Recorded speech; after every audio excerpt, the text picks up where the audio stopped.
अस्सलाम वालेकुम। As I said in our last video कि टोटल रेवेन्यू, एवरेज रेवेन्यू और मार्जिनल रेवेन्यू का रिलेशनशिप अंडरस्टैंड करने के लिए हमें पहले ज़रूरी है कि हम मार्केट्स के कॉन्सेप्ट को अंडरस्टैंड करें।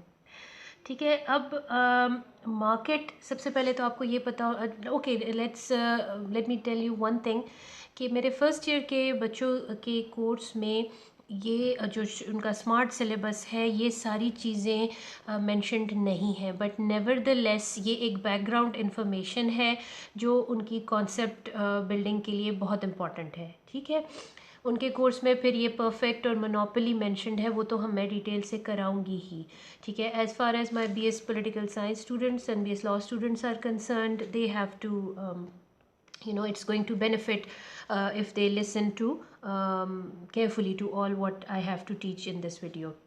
अच्छा, और दोनों बच्चे जो भी बुक फॉलो कर रहे हैं, दोनों में ये टॉपिक्स जो हैं वो चैप्टर नंबर 12 में है। हबीबुल्ला वसीर की बुक में भी और अब्दुल हलीम ख्वाजा साहब की बुक में भी, ये दोनों में चैप्टर नंबर 12 है। सबसे पहले तो आ जाते हैं कि what is a market. Market किसे कहते हैं? ठीक है, a market is a mechanism or arrangement which brings together buyers and sellers of a particular good or a service. के मार्केट एक मैकेनिज्म है, एक अरेंजमेंट होती है जहाँ पे बायर्स और सेलर्स आपस में इन कांटेक्ट आते हैं और वहाँ गुड्स और सर्विसेज की बाइंग और सेलिंग होती है। दूसरे लफ्ज़ों में आप कह सकते हैं कि market is a group of buyers and sellers that interact to exchange a good or service at a certain price. ठीक है, यानी मार्केट में दो एलिमेंट्स बहुत इंपॉर्टेंट हैं, वहाँ पे बायर भी होते हैं, वहाँ पे सेलर भी होते हैं, और वो चीज़ों की और सर्विसेज की ख़रीदो फरोख्त चलती है एट अ पर्टिकुलर प्राइस। ठीक है, हर मार्केट के कुछ एसेंशियल एलिमेंट्स हैं। सबसे पहले तो हर मार्केट में कोई ना कोई कमोडिटी होगी which is to be exchanged. वहाँ पर हमेशा बायर्स और सेलर्स होंगे, और कुछ मार्केट्स जो हैं वो फिज़िकली एग्जिस्ट करती हैं, किस टाउन्स में, रीजन्स में, कंट्रीज़ में, और इवन होल वर्ल्ड। ठीक है, और फोर्थ एलिमेंट इसका ये है कि मार्केट में हमेशा बायर्स एंड सेलर्स में कुछ ना कुछ कांटेक्ट ज़रूर होता है, या वो पर्सनल कांटेक्ट होगा, या वो लेटर्स के थ्रू होगा, टेलीफोन के थ्रू, फैक्स के थ्रू, ईमेल के थ्रू, इंटरनेट के थ्रू। क्योंकि अब तो इंटरनेट का दौर है, तो ज़रूरी नहीं है कि आप फेस टू फेस बायर्स और सेलर्स आपस में मिलें। So the contact can be through any of these means. ठीक है, so this is what basically is meant by a market. अब मार्केट को बहुत सारे डिफरेंट एंगल्स से एक्सप्लेन किया जा सकता है। यानी आप मार्केट्स को अगर एक्सप्लेन करें, आप उनको टाइम पीरियड के अतबार से भी उनको एक्सप्लेन कर सकते हैं। वो कहाँ पर लोकेटेड हैं, उनकी लोकेशन कहाँ पर है, वहाँ पर भी उनको उस एंगल से भी एक्सप्लेन किया जा सकता है। वहाँ पर किस किस्म की कमोडिटी सेल हो रही है according to the nature of the commodity, this is another way to explain them. And yet another one and the very important for economic students is according to the nature of competition, कि वहाँ पे किस किस्म का competition चल रहा है, उस एंगल से भी हम मार्केट्स को एक्सप्लेन कर सकते हैं। तो ये मैं बड़ी ब्रीफली आप लोगों को बताती हूँ कि इसका क्या मतलब है। This is again a background information leading to a more important topic. ठीक है, तो टाइम पीरियड के एतबार से आप तीन तरीके से मार्केट को एक्सप्लेन कर सकते हैं। I hope this is in the frame. एक है डेली मार्केट। ठीक है, अब it's a very short period market for a day or so. The price of a commodity in such market is settled on the basis of supply available immediately in the market. New supply of goods cannot come out of farms or factories because supply is fixed, and price will increase or decrease according to the changes in demand only. ठीक है, daily market of perishable commodities has a special feature. These commodities cannot be stocked. Whenever supply has arrived in the market has to be sold without a delay. This fact causes frequent fluctuations in prices of such commodities. मतलब time period के अतबार से देखें तो daily market सिर्फ एक दो दिन के लिए या कुछ टाइम के लिए होती है। ठीक है, इसमें कमोडिटी की सप्लाई जो है वो फिक्स्ड होती है, लिहाजा मार्केट में जितनी कमोडिटी आएगी और लोग जितनी डिमांड करेंगे उसके मुताबिक उसकी प्राइस सेट हो जाती है, ठीक। और आप इमीडिएटली जो है वो सप्लाई को नहीं बढ़ा सकते। और यही चीज़ आपकी पेरिशेबल कमोडिटीज़ में भी है। पेरिशेबल कमोडिटीज़ मैं टाइम एंड अगेन बताती रही हूँ अपनी सारी क्लासेस को, those commodities which have a very short life and which are after utilization they just are finished and you can not reuse them are called perishable commodities like fruits and vegetables वगैरह। तो उनका भी ये special feature होता है कि आप उनको सेल नहीं स्टॉक नहीं कर सकते ज़्यादा, सबको नहीं कर सकते, बहुत फ्यू आइटम्स होते हैं जिनको आप कर लेते हैं। और वो जितना एक दिन में मार्केट में चीज़ें आती हैं वो उसी दिन में उनका सेल आउट होना ज़रूरी होता है। और फिर उस दिन उनकी कितनी डिमांड है उस पे उसकी मार्केट प्राइस सेट होती है। तो ये टाइम पीरियड के एतबार से था। शॉर्ट पीरियड मार्केट कहते हैं basically in such a market adjustments in supply can be made within the existing productive capacity of the industry. If due to higher demand price starts rising, firms produce and supply more output. Suppose a firm has a monthly production capacity of 10,000 bottles of jam. It's not necessary that the firm always produces at its full capacity. So actual supply will range between 0 to 10,000, somewhere in the middle, right? Depending upon the condition of the demand. During a short period, new firms cannot be established. जो मैंने अभी सारा English में बोला इसका मतलब यही था ना कि शॉर्ट पीरियड में फर्म सप्लाई में चेंजेस कर सकती है अगर वो अपनी मैक्सिमम कैपेसिटी पे काम नहीं कर रही, ठीक है ना। यानी एक जैम का इंडस्ट्री है, वो 10,000 बॉटल्स उसकी कैपेसिटी है, अगर वो 10,000 से कम प्रोड्यूस करती है और उनकी जैम की डिमांड बढ़ जाती है तो ऑब्वियसली वो अपनी with in the same plant with in the same capacity वो ज़्यादा रॉ मटेरियल लाकर प्रोडक्शन अपनी बढ़ा सकते हैं। So in other words they will be only changing the few factors of production and they will not be altering all the factors of production, so वो short period market कहलाएगी, ठीक है। फिर आपकी होती है लॉन्ग पीरियड मार्केट। इसमें this covers a period of time which is quite long and there is large scope for expansion and contraction of supply. Since there is larger ज़्यादा time available होता है, necessary changes can be taken place in the industry to meet the permanent shifts of demand for a commodity. In a long period market, the fluctuations in prices are small and they are smooth. In this example, like the one ये जो अभी मैंने दी factory producing jams की, if they want to increase its production capacity by installing new machines, it will require a lot of time. यानी कि अभी जो मैंने आपको जैम की फैक्ट्री की एग्जांपल दी, अगर उनकी कैपेसिटी 10,000 बॉटल्स शॉर्ट पीरियड में उनकी कैपेसिटी थी, लेट्स से उनका जैम यूनिवर्सली इतना पॉपुलर हो जाता है कि उनको 20,000 बॉटल्स प्रोड्यूस करने की ज़रूरत है और even more than that, then they will have to have to install new machines. They may have to build up a new section of the industry or of their factory. So they will in a way kind of making change, they will be making changes in all the factors of production, ठीक है। तो इस तरह के time के angle से भी सारी मार्केट्स को एक्सप्लेन किया जा सकता है as daily market, short period market and long period market. फिर है आपके पास अकॉर्डिंग टू लोकेशन भी मार्केट्स को आप डिफ्रेंशिएट कर सकते हैं, ठीक है। एक होती है local market. Local market, it comprises of a small area where those goods are produced and sold which are difficult to transport to far-flung areas. For example, bricks and ice and bread and milk and meat वगैरह, ठीक है। और आपके घरों के करीब अक्सर आपको लोकल मार्केट मिलती हैं नज़र आती हैं जहाँ पर आपको अपनी ज़रूरत की चीज़ें मिल जाती हैं। सो दिस इज़ लोकेशन के एतबार से उसको लोकल मार्केट कहते हैं विच इज़ नियर यू, ठीक है। नेक्स्ट है आपकी regional market. Now regional market is a market where those goods are sold and purchased which are produced and consumed in a particular region Because of high transportation cost or lack of demand in other regions, the market is limited. For example, market for milk और Sindhi shawl या earthenware वगैरह।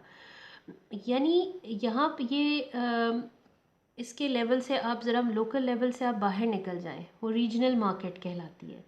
और वो एक ख़ास area में जो चीज़ें सेल की जाती हैं वो उस चीज़ की रीजनल मार्केट कहलाती है। जैसे मैंने अभी यहाँ पे एग्जांपल बोली है ना, सिंधी शॉल की या अर्दनवेयर की। सिंधी शॉलें कहाँ बनती हैं? सिंध में बनती हैं, तो वो उसकी रीजनल मार्केट है। ठीक है। आपका पॉटरी वगैरह या अर्दनवेयर जो है, ये मुल्तान की ब्लू पॉटरी बहुत मशहूर है, तो वो वहाँ की रीजनल मार्केट है। और क्योंकि वो वहाँ बनती है। ठीक है। हाँ, ये और बात है कि हैवी ट्रांसपोर्टेशन कॉस्ट के साथ वो हमें भी अपने शहरों में अवेलेबल होती है, लेकिन उसकी रीजनल मार्केट उसका रीजन ही है। ठीक है। नेक्स्ट है आपकी national market. Now, this market extends to the whole of the country. National market exists for those goods which are demanded in all parts of the country and can be transported easily from one region to another, like wheats and bulbs and cloth वगैरह। ठीक है। It's as simple as its name. National market होती है जो पूरी country तक फैली हो। ठीक। और ये मार्केट उन चीज़ों की होती है जो आराम से एक जगह से दूसरी जगह ट्रांसपोर्ट की जाए और इनकी डिमांड भी हो। ठीक। जैसे आपकी आटे की, चीनी की, कपड़े की, ये नेशनल मार्केट्स हैं। ठीक। इन चीज़ों की डिमांड और इनकी सप्लाई पूरे मुल्क में पॉसिबल है। नेक्स्ट है आपकी इंटरनेशनल मार्केट। अब this market spreads over an area involving more than one country. It may extend to the whole world. पूरे दुनिया में भी इंटरनेशनल मार्केट आपकी हो सकती है।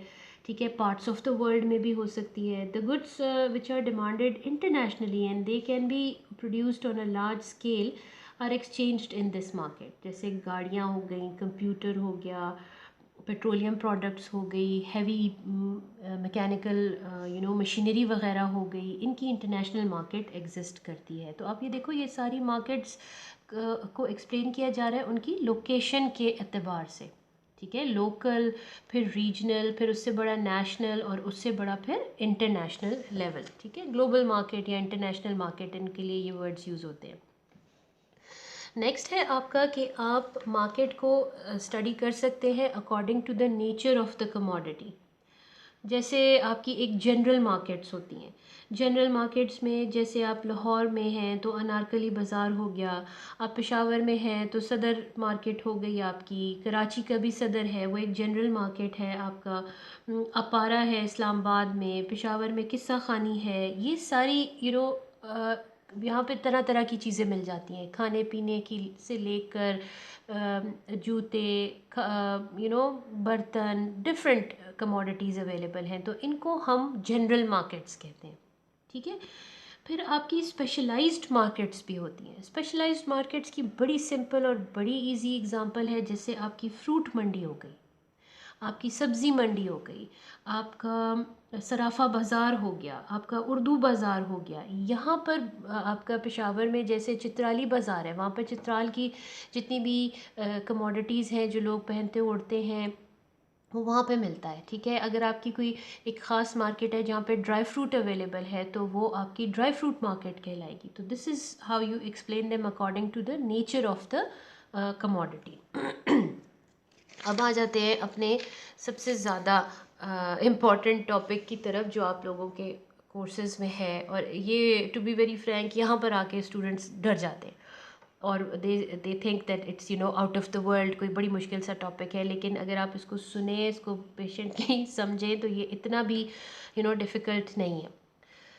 अब कंपटीशन के एतबार से हम इकोनॉमिक्स में कहते हैं कि दो तरह के कंपटीशंस होते हैं। मतलब मार्केट्स को कंपटीशन के एतबार से भी एक्सप्लेन किया जाता है, लेकिन कंपटीशन इकोनॉमिक्स में दो तरह के हैं। एक होता है परफेक्ट कंपटीशन और एक होता है इम्परफेक्ट कंपटीशन। ठीक है। Perfect and imperfect. परफेक्ट तो एक ही तरह का होता है। ठीक। उसकी एक ही मीनिंग है, उसकी एक ही डेफिनेशन है, उसकी कुछ फिक्स्ड अजम्पशंस हैं। इम्परफेक्ट कॉम्पिटिशन्स की बहुत सारी किस्में होती हैं। ठीक है। और इन किस्मों में से आपके कोर्स में जो आइडेंटिफाई हुई है वो है मोनोपोली। और आपको कहा गया है परफेक्ट कंपटीशन और मोनोपोली में रेवेन्यू कर्व्स आप अंडरस्टैंड करें। तो पहले तो पता तो चले कि ये परफेक्ट कंपटीशन और मोनोपोली कहते किसको हैं, ठीक है ना। तो पहले तो आप ये अंडरस्टैंड करें कि कंपटीशन दो तरह का है, परफेक्ट और इम्परफेक्ट। मैं भी नेक्स्ट आपको परफेक्ट कंपटीशन डिटेल से बताती हूँ, लेकिन अभी यहाँ पे जनरली बता रही हूँ। परफेक्ट कंपटीशन कहा जाता है ऐसी market where there are large number of buyers and sellers, the product is homogeneous, and a single buyer or a seller is unable to influence the market price। ठीक है, ये इसकी डेफिनेशन है, ये बुक्स में भी मौजूद है। I explain it later in detail. Imperfect competitions की कुछ टाइप्स हैं, 1 2 3 4 5, तकरीबन 5 हैं।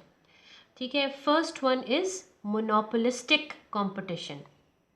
मोनोपोलिस्टिक कंपटीशन कहते हैं जहाँ पर काफ़ी फर्म्स क्लोज सब्स्टिट्यूट्स सेल कर रही हों, तो उनको मोनोपोलिस्टिक मार्केट कहा जा सकता है। ठीक है, या मोनोपोलिस्टिक कंपटीशन कहा जा सकता है। जैसे आपके कंप्यूटर्स जो हैं वो बहुत सारी डिफरेंट फर्म्स प्रोड्यूस करती हैं, ठीक, और वो क्या करती हैं, लेकिन वो एक दूसरे के क्लोज सब्स्टिट्यूट्स ही होते हैं ना। उनके डिज़ाइन में, क्वालिटी में, पैकेजिंग में थोड़ा बहुत डिफरेंस होता है, but it's all the same product. ठीक है, और वो अपनी इन्हीं टैक्टिक्स के ज़रिए डिज़ाइनिंग, क्वालिटी, पैकेजिंग, इससे अपनी प्रोडक्ट को थोड़ा सा डिफ्रेंशिएट करते हैं। ठीक है, तो ऐसे कंपटीशन को हम कहते हैं मोनोपोलिस्टिक कंपटीशन। और जो मोनोपोलिस्टिक कंपेटिटर्स होते हैं ना, ये पब्लिसिटी करते हैं बहुत ज़्यादा अपनी कमोडिटी की, या प्राइस को थोड़ा अपनी राइवल फर्म से थोड़ा सा कम करके अपनी सेल्स बढ़ाने की कोशिश करते हैं, कस्टमर्स को अट्रैक्ट करते हैं। ठीक है, so this is what is monopolistic competition. यहाँ पे मैंने क्या कहा था, there are large number of buyers and sellers. ठीक है, very large number of buyers and sellers. लेकिन इम्परफेक्ट में क्या है, वेयर मैनी फर्म्स, ठीक है, exist and they are producing close substitutes. एक और इसकी टाइप होती है, उसे कहते हैं डुओपली। नाउ ड्यू का लफ्ज़ टू से आया है, duopoly means two. So it's a kind of a market where there are two sellers and they may compete, okay, और they may cooperate with one another. हो सकता है वो आपस में कंपटीशन कर रहे हों, ठीक, या वो आपस में कोऑपरेट कर जाएं। जब वो कोऑपरेट करते हैं ना, तो उसको टेक्निकली कहते हैं कल्यूड करना, COLLUDE, कल्यूड, कल्यूजन। और जब वो आपस में मिल जाते हैं तो वो फिर कहलाता है कार्टेल, कि उन्होंने कार्टेल बना लिया है। ठीक है, तो ये डुओपली, जब दो प्रोड्यूसर्स हों, दो प्रोड्यूसर्स आपस में compete भी कर सकते हैं, आपस में कॉपरेट भी कर सकते हैं। जब वो कॉपरेट करते हैं वो कल्यूजन कहलाता है, और वो मिलके कार्टेल बना लेते हैं। जैसे इसकी आपकी बुक में भी एग्जांपल दी हुई है कि कीवी शू पॉलिश और चेरी ब्लॉसम डुओपली की बड़ी ही एक क्लासिक एग्जांपल है। नेक्स्ट है आपका ओलिगोपोली। अब देखें, मैं फिर रिपीट कर रही हूँ, I am being repetitive as ever, but मकसद यही है कि आपको ये चीज़ क्लियर हो। Perfect competition, many buyers and sellers. Monopolistic, many firms. Too many, many, और डुओपली में क्या था, टू।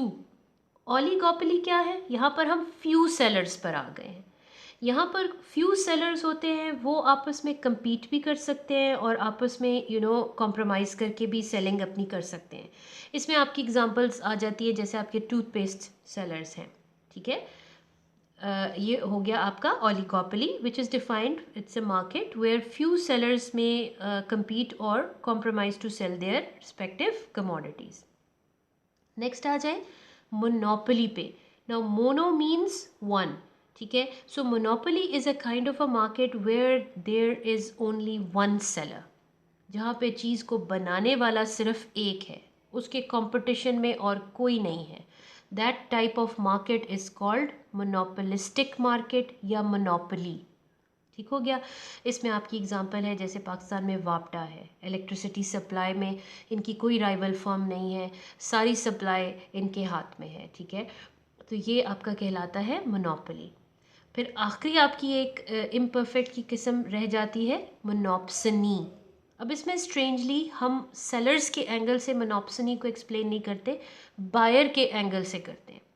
मोनोप्सनी कहते हैं ऐसी मार्केट को जिसमें सिर्फ किसी चीज़ को ख़रीदने वाला एक बायर हो, ठीक है। आपकी बुक में भी एग्जांपल दी हुई है कि पाकिस्तान एटॉमिक साइंटिस्ट्स जो हैं उनको एम्प्लॉय सिर्फ हुकूमत पाकिस्तान कर सकती है, तो गवर्नमेंट की मोनोप्सनी है इस केस में। यानी एटॉमिक साइंटिस्ट्स को किसी स्कूल किसी कॉलेज ने हायर करके क्या करना है, या वो किसी लॉ फर्म में तो काम नहीं कर सकते। उनका काम तो एटॉमिक एनर्जी से रिलेटेड है और एटॉमिक एनर्जी का इदारा ही उनको हायर कर सकता है। तो गवर्नमेंट इस सूरत में क्या कहलाएगी, मोनोप्सनी। आप कहेंगे कि government has monopsony in that case of atomic scientists. ठीक हो गया। तो ये थी आपकी kinds of markets, perfect competition और इम्परफेक्ट कंपटीशन। परफेक्ट एक ही होता है, इम्परफेक्ट की ये तमाम टाइप्स हैं। और आपके कोर्स में क्या आइडेंटिफाइड है, परफेक्ट कंपटीशन और मोनोपोली। ठीक है, तो यहाँ से अब हम आगे मूव करते हैं और स्टडी करते हैं कि परफेक्ट कंपटीशन क्या है।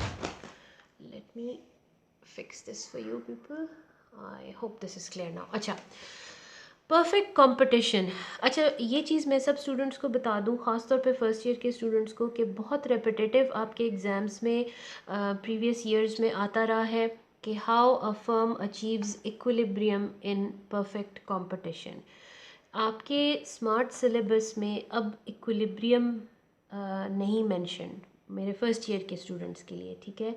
तो अब ज़्यादा चांसेस है कि परफेक्ट कंपटीशन का आपको डेफिनेशन आ जाए, या आपसे कहा जाए कि परफेक्ट कंपटीशन क्या होता है, डिटेल्ड क्वेश्चन आ जाए, तो उसमें आपको ये जो मैंने सिर्फ हेडिंग्स लिखी हैं इनको डिटेल के साथ लिखना पड़ेगा।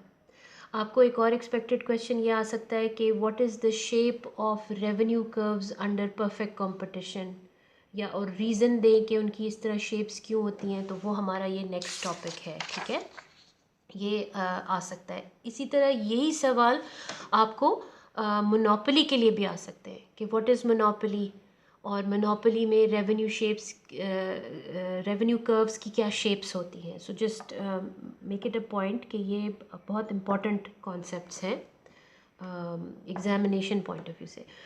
अच्छा, what is perfect competition? A market will be called a perfect market if following conditions exist there. यानी अगर ये तमाम conditions satisfy होंगी तो वो एक perfectly competitive market कहलाएगी। ठीक है, ये जो मैंने अभी पिछले टॉपिक में यहाँ पर जब मैं ये आपको पढ़ा रही थी ना, तो मैंने यहाँ पर एक डेफिनेशन सी बोली थी, ये अब सारी उस डेफिनेशन की डिटेल है, और आप इन्हीं पॉइंट्स को मिलाकर अपनी डेफिनेशन भी बना सकते हैं। मतलब आप अगर परफेक्ट कंपटीशन की डेफिनेशन लिखना चाहें तो आप just pick up these headings. आप कहेंगे perfect competition is a market where there are very large number of buyers and sellers, the product is homogeneous, firms are free to enter और exit, there is perfect knowledge prevailing in the market, there is perfect mobility of factors, the buyers and sellers have perfect information, and there is unrestricted movement of commodity in all parts of the market। और एक point इसमें add भी कर लें कि ये firms जो हैं प्राइस जो है उसको डिक्टेट नहीं कर सकती, these are called price takers. उसकी भी डिटेल में भी आपको आगे बताऊंगी। ठीक है, अच्छा, अब इसको वन बाय वन अंडरस्टैंड करते हैं कि इसका मतलब क्या है। There are very large number of buyers and sellers. देखिए, large number of buyers and sellers जो है ये इसकी एक अजम्पशन है। इसका मकसद ये है, इन अदर वर्ड्स, कि जब किसी चीज़ को बनाने और ख़रीदने वाले बहुत सारे होते हैं तो वो मार्केट में चीज़ की कीमत को चेंज करने की पोजीशन नहीं रखते। फॉर इंस्टेंस वापडा अगर है, वो मोनोपोलिस्टिक फर्म है, उसकी मोनोपोली है, उनकी मर्ज़ी है, वो हमें जितनी भी बिल इलेक्ट्रिसिटी सप्लाई करे वो कीमत अपनी मर्ज़ी से डिसाइड करते हैं। लेकिन मोनोपोलिस्टिक फर्म इस किस्म का कोई काम नहीं कर सकती, क्योंकि अकेले उनके कंट्रोल में नहीं होता, ना बायर के ना सेलर के। देखें, आप लोगों की बुक्स में भी ये बड़ा क्लियरली मेंशन हुआ है।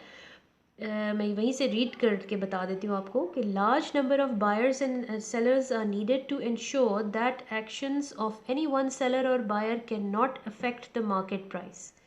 Total sales of a single seller are so small relative to the entire market, that increase or decrease in the individual supply has no effect on the market. He can sell as much quantity as he desires at the current price. यानी जब चीज़ को बेचने वाले बहुत सारे हैं, उनमें से एक सेलर अगर क्या अपनी चीज़ को महंगा बेचेगा, तो क्या मार्केट में उस चीज़ की कीमत पर कोई फ़र्क पड़ेगा? बिल्कुल नहीं पड़ेगा। लोग उसको छोड़ के किसी और से ख़रीद लेंगे, तो वो अकेले मार्केट प्राइस ऑल्टर नहीं कर सकता।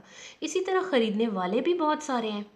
एक शख्स कहता है कि भाई मुझे तो कीमत बहुत सारी ज़्यादा लग रही है, तो मैं नहीं ख़रीदता। तो क्या उसके और उस जैसे 10 और लोग भी अगर ना ख़रीदें, तो क्या चीज़ की कीमत गिर जाएगी? नहीं फ़र्क पड़ेगा, क्योंकि ख़रीदने वाले बहुत सारे हैं। तो this is one of the basic assumptions of market, perfectly competitive market, कि वहाँ पर नंबर ऑफ बायर्स और सेलर्स बहुत ज़्यादा होते हैं, और दोनों में से कोई भी मार्केट प्राइस को अफेक्ट नहीं कर सकता।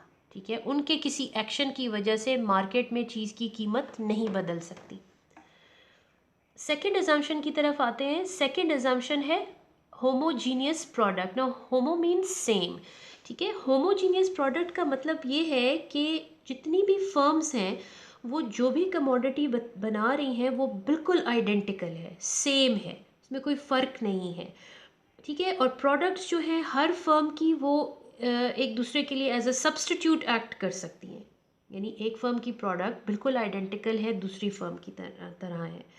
और इसी कंडीशन की वजह से जो है वो मार्केट में एक सिंगल प्राइस प्रिवेल कर रही है। जो मैंने अभी आपको पीछे पूरा स्टोरी की, उसका मकसद यही था ना एंड में, कि the single price is prevailing in the market. तो प्रोडक्ट आइडेंटिकल है, इसीलिए भी मार्केट में एक सिंगल प्राइस चल रही है। ठीक है, अब आप देख लो, टैक्सी ड्राइवर्स हो गए, रिक्शा ड्राइवर्स हो गए, इन सब की सर्विसेज ऑलमोस्ट होमोजीनियस होती हैं ना। ठीक है, और वो मोर और लेस सेम प्राइस चार्ज करते हैं।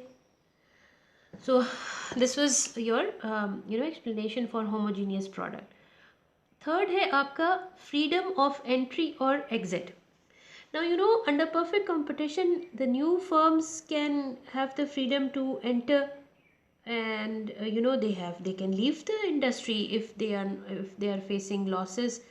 It is due to this condition that the firms can earn only normal profits.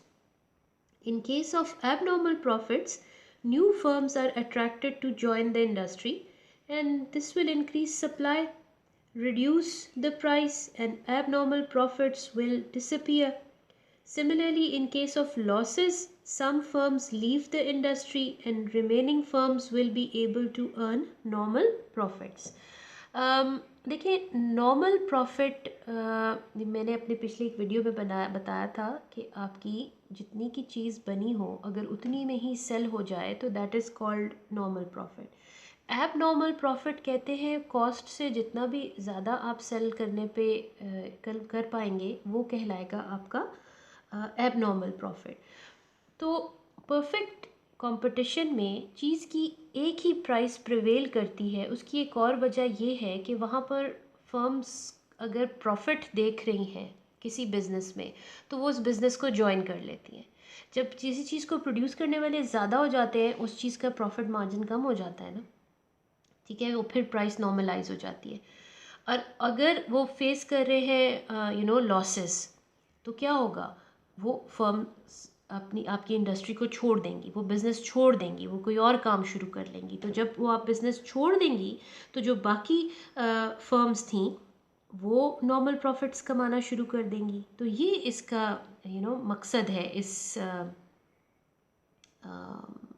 Assumption का, कि firms are free to enter और एग्जिट द मार्केट, और यही वजह बनती है प्राइस की स्टेबिलिटी की, एक ही प्राइस के रहने की। फोर्थ है आपका परफेक्ट नॉलेज। इसका मतलब ये है कि both buyers and sellers are suppose to have complete knowledge of the market conditions, and on account of this knowledge none of the parties will be in the position to exploit the other. Therefore, same price will prevail in the whole market. जब buyer को पता हो कि चीज़ की कीमत क्या है, seller को भी ये पता हो कि भाई ख़रीदने वाले को परफेक्ट इन्फॉर्मेशन है, तो क्या वो कभी जुर्रत करेंगे चीज़ को महंगा बेचने की? नहीं करेंगे, क्योंकि वो महंगे पे ऑफ़र भी कर लेंगे तो सेलर बायर को इन्फॉर्मेशन है, वो कहेगा कि ये तो आप मुझे महंगा बेच रहे हैं, इसकी तो ये प्राइस है, और फिर अल्टीमेटली प्राइस जो है वो बार्गेन करके नीचे आ जाएगी। तो यही कहने का मतलब है कि इस मार्केट में बायर और सेलर को चीज़ों की कीमत के मुतालिक परफेक्ट नॉलेज होती है, ठीक है। वो एक दूसरे को डिसीव नहीं कर सकते, धोखा नहीं दे सकते। फिफ्थ है आपका perfect mobility of factors. Now, factors of production are assumed to be perfectly mobile so that supply can easily and quickly be adjusted to demand. If demand for the output of some industry rises, factors of production in search for higher rewards will move towards the industry. The industry will expand, bringing more supply for the product to the market. Price will fall until profits come down to the normal level. देखें, ये जो मैंने अभी सारा बताया इसका मतलब यही बनता है कि फैक्टर्स ऑफ प्रोडक्शन जो है वो फ्रीली मोबाइल हैं इन परफेक्ट कंपटीशन। और वो क्यों उनकी मोबिलिटी को परफेक्ट या 100% रखा गया है? क्योंकि हम ये अज्यूम कर रहे हैं कि डिमांड को क्विकली एडजस्ट किया जा सकता है। अब देखिए ना, अब किसी चीज़ की अगर डिमांड बढ़ जाती है तो तमाम फैक्टर्स ऑफ प्रोडक्शन की का टिल्ट जो है वो उस इंडस्ट्री की तरफ हो जाएगा। जिस चीज़ की भी डिमांड ज़्यादा होगी, लैंड, लेबर, कैपिटल, ऑर्गेनाइजेशन को उसी चीज़ के लिए डिमांड करना शुरू कर दिया जाएगा ना। और वो चीज़ की डिमांड उस वक्त पूरी हो सकेगी अगर सारे फैक्टर्स मोबाइल हैं। और जब ऐसी मोबिलिटी होगी उस चीज़ की, प्रोडक्शन ज़्यादा हो जाएगी। प्रोडक्शन ज़्यादा हो जाएगी तो उसकी कीमत भी नॉर्मल लेवल पर आ जाएगी। तो आप अगर नोट करें ना, तो ये सारी अजम्पशंस हमें एक ही डायरेक्शन में लेके जा रहे हैं कि चीज़ की कीमत जो है वो एक ही है मार्केट में, ठीक है। इन सब की वजह से चीज़ की कीमत एक ही रहती है। तो अब वैसे तो सोच ज़िंदगी जहन में आती है कि तमाम फैक्टर्स ऑफ प्रोडक्शन तो परफेक्टली मोबाइल नहीं होते। Surface of land cannot be moved, but it's assumed that they can be they are mobile, so that increased demand can be satisfied with more production, and more production is only possible only when all factors are considered mobile, ठीक है। और prices तभी normalize होंगी, तभी normal profits earn होंगे, ठीक है। Next है आपका perfect information. I think I have repeated this point. Let me have a look at this one. Perfect information से मुराद वही है जो मैंने यहाँ बोला। आई एम रियली सॉरी, मैंने ये रिपीट कर लिया ये पॉइंट, ठीक है। Perfect knowledge and perfect information means the same, so you can either use this heading or this one, it means the same. Okay, let's move on to the next one. Unrestricted movement of commodity in all parts of the market. ये इस point का मतलब ये है कि आपकी commodity जो produce हो रही है वो हर जगह उसकी मूवमेंट पॉसिबल है। किसी किस्म की कोई कानून जो है नहीं हम इसमें इन्वॉल्व कर रहे हैं, कोई रिस्ट्रिक्शन नहीं है। वैसे तो बहुत से एरियाज़ में होता है ना, एक कंट्री से दूसरी कंट्री बाज़ चीज़ें इंपोर्ट एक्सपोर्ट करने की इजाज़त नहीं होती, एक रीजन से दूसरे रीजन पे आपको टैक्स वगैरह पे करने पड़ते हैं, प्राइसेस पे करनी पड़ती हैं, टूल टैक्सेस होते हैं, बहुत सारी चीज़ें होती हैं। लेकिन हम इसमें अज्यूम ये कर रहे हैं कि the commodity that is produced, that it's movement is free in all parts of the market, ठीक है।